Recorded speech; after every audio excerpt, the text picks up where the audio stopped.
Let's start with some indisputable facts today. Today is Saturday. That is a fact, indisputable.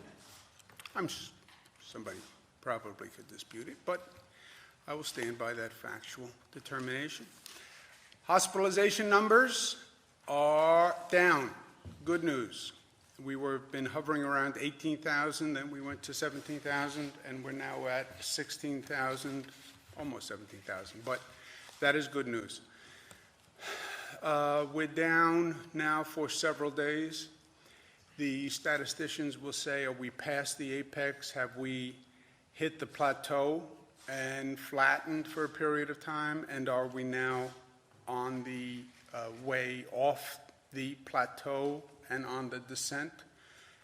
If you look at the past 3 days, you could argue that we are past the plateau and we're starting to descend, which would be very good news. Again, it's only 3 days, but that's what the numbers would start to suggest. And you see that basically across the board. Hospitals will tell you that also. The emergency rooms have fewer people in them. Remember, they were at manic max capacity for a very long period of time.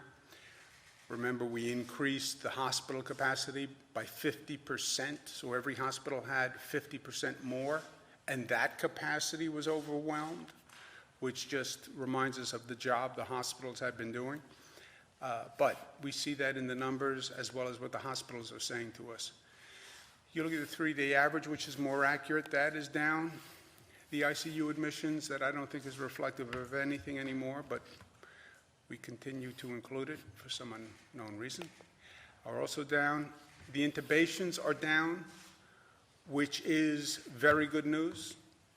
Again, intubation means you've been put on a ventilator. Probability is about 80% that you won't come off the ventilator once you put on a ventilator, so that's very good news. But sobering news, on the other hand, happy days are not here again. We still have about 2,000 people yesterday who were new admissions to a hospital or new COVID diagnoses. That is still an overwhelming number every day, 2,000 new.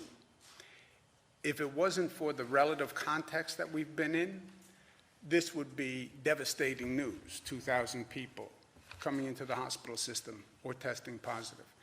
And if you notice, 2,000, we're not at the peak, but this is where we were just about in late March when it started to go up. So we're not at the plateau anymore, but we're still not in a good position. And the worst news is still tragic news. Number of deaths, 540.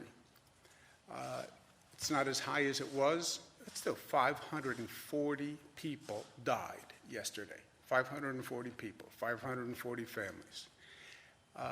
504 in hospitals, 36 in nursing homes. Nursing homes are the single biggest fear in all of this.